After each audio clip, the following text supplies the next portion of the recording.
What is going on, everybody? Um, took around. I think I took three trades or two trades. Um, one I lost one on the XFA, but then won the other on the funded on the eval. And of course, that's how it has to be, right? Of course, that's always how it is with me, bro. I feel like every single time that I trade and it's like a win and a loss. It's always the loss on the more important account, and the win is on like the other one that's not as important.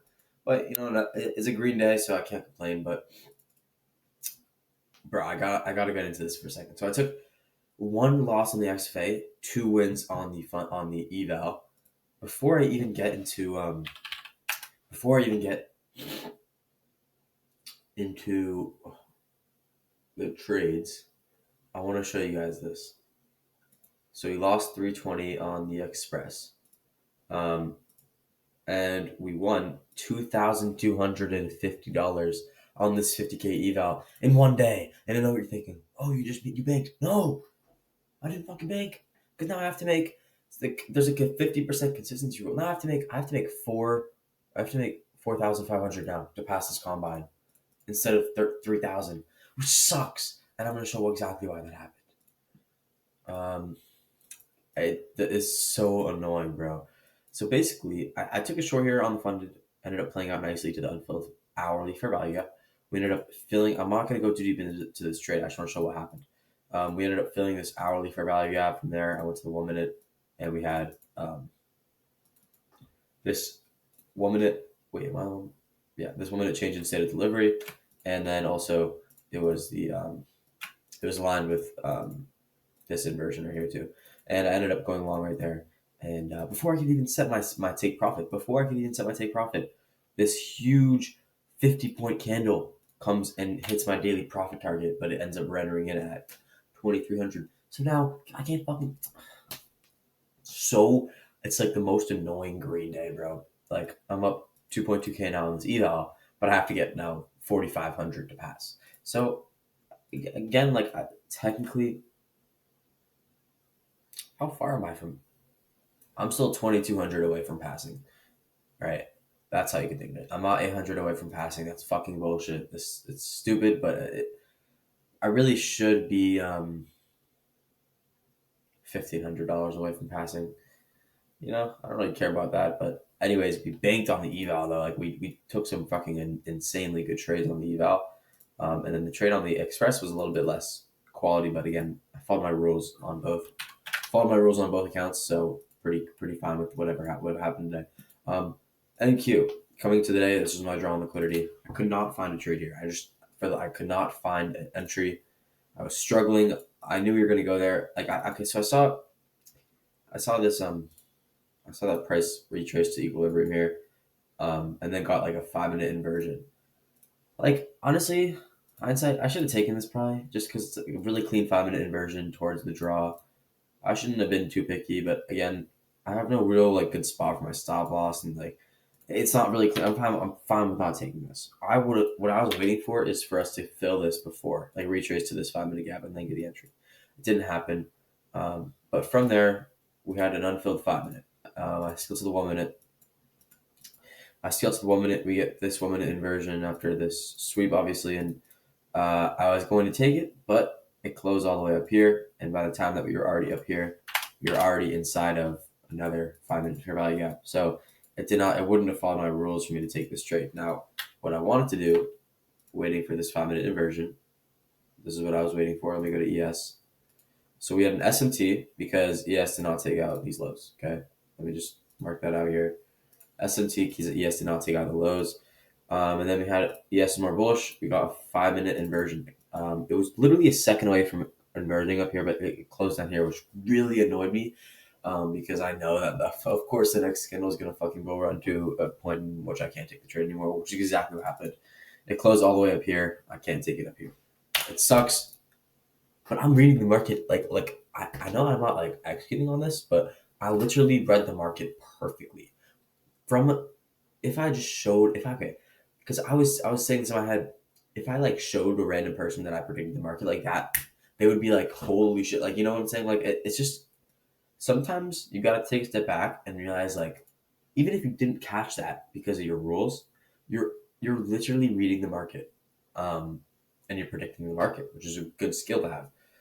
So couldn't get straight there. From there, we ended up filling this 4 hour fair value gap. And then once we filled that 4 hour, I was pretty confident that we were going to get some sort of retracement because, again, like this is a pretty decent 4 hour gap that we filled. It was, wait, this 4 hour gap. And not only was it a fair value gap, but it was these midnight highs. So I was pretty confident in a little bit of a retracement off of this high right here. Price ended up chopping, and this is what I saw is this unfilled 5 minute, and it was an unfilled 15 minute as well. But the entry I took, not too bad. I wouldn't say it's that bad. Right, we sweep it, we get a manipulation leg higher, and then this isn't the cleanest fair value gap. That's the only thing I could critique about it. But we ended up inverting it, and I entered short like right there. Stops was like right here. Take profit was right, or sorry, stop loss. Or I got a better entry here because I remember it was like above 1 to 1. And it just didn't work. Simple, right? A simple reason for that is just that this inversion is not clean. But like, I mean, yeah, this is like how I trade. So I'm not really too mad about this loss. Like, this is exactly how I trade. We're delivering off of something that's pretty significant, such as the fair value gap on the higher time frame. We get an inversion, and we have an unfilled fair value gap. Like, this isn't a great inversion, so that's what I could have learned there. And then, yeah, just got stopped.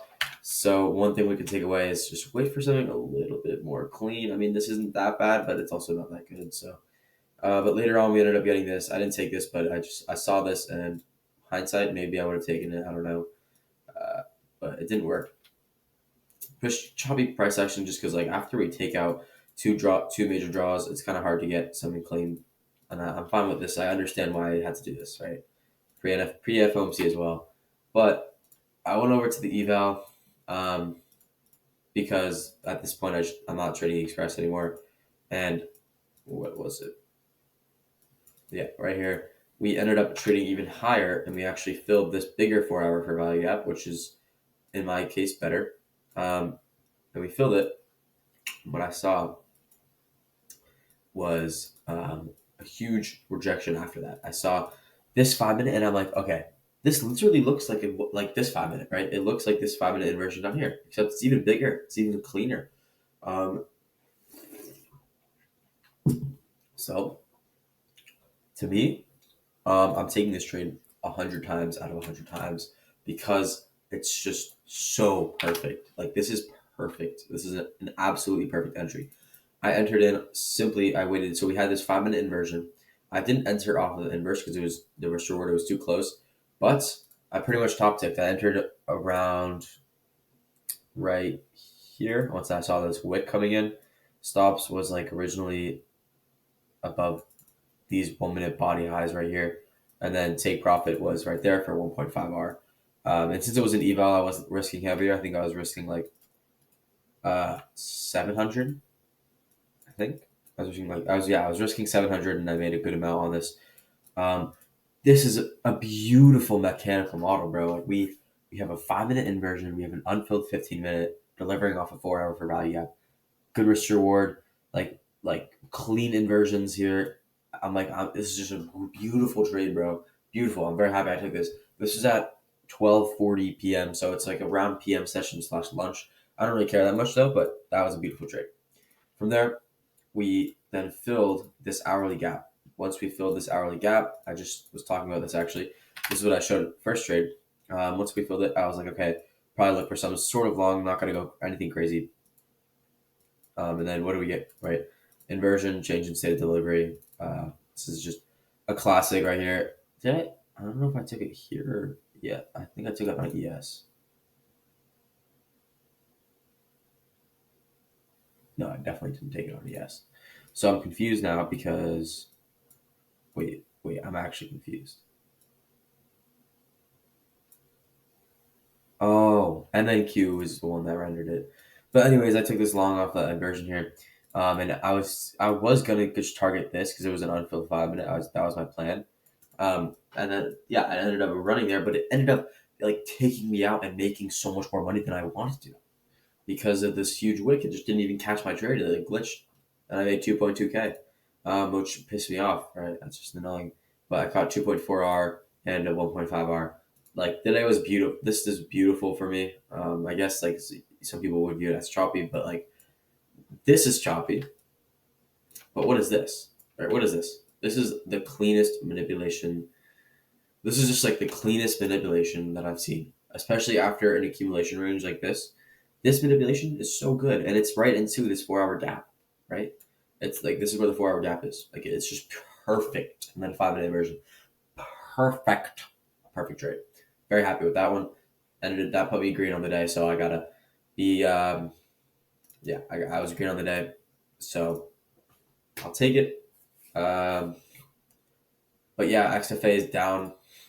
I wonder what the XFA actually. We are at $140 on this XFA account balance. We have like 2 winning days, I think. Um, yeah, two $200 days. But 140, I'm not too mad about this. Like, again, I'm not really that mad about the trade I took here. It wasn't that bad. I mean, I would have much rather been able to catch something here. I got a lot of FOMO in the AM, but I really shouldn't have had any FOMO because my model was not there. And I know I've practiced in my model. I know how it works. I know what to take and what not to take. So that's pretty much the whole trade recap. Like good day for me, right? The eval is doing nice. Gonna try to pass this. It's gonna be a little bit harder though because I have to make 4,500. I think it's just a good challenge to have, honestly. But like, obviously, it's annoying. So yeah, that's pretty much the whole trade recap. Tomorrow it's gonna be iffy. I probably will not trade. I mean, obviously I'm gonna get on the markets, but most likely, even because I have class, I most likely will not trade. But if I do, you already know. Of course, I will post a video. If I do trade, I know I'm gonna do great because I know that if I do trade, it'll be my A plus model tomorrow if it's there. So I appreciate you guys. By the way, I just got a new book. I wonder if you guys can see. Hold on. The Disciplined Trader by Mark Douglas. I read his other book called Trading in the Zone. This one's kind of new. It's called The Disciplined Trader. It's supposed to be similar, but it's supposed to be better. I'm very, very happy about this. I'm excited. Um, I know this is, dude. The last book improved my psychology a lot. This one is probably also going to, so I recommend that. I haven't read it yet, but I recommend that always. I already recommend that. So yeah, not really feeling too happy just because of the Express. But what can I do, man? Like literally, what can I do? Because that was a good trade in my opinion. I don't care what anyone else says about that trade. It was a good trade in my the way that I trade. So that's something that I struggled with. It's just like if someone says it's a bad trade, I would for some reason start doubting it. If someone else said it was bad, because for some reason my whole life I've kind of undervalued myself and overvalued other people. Like if someone else were to say something and say something about me, I would believe it, and then I would just try to fake. I would believe other people more than I would believe myself, which is just not how you should live life. You got to live life, and you have to understand that you have just as much value as any other person. So you should never value someone else more than yourself. Or sorry, that sounded wrong. That sounded selfless, but I meant like you just shouldn't undervalue yourself, right? You are a valuable person. Your ideas, the way that you think, the way that you view the market is valuable, right? You are right. You're right. Because for me at least, I backtested. I know that I'm right. So me hearing that, oh, choppy price action, I don't care because I backtested that exact model.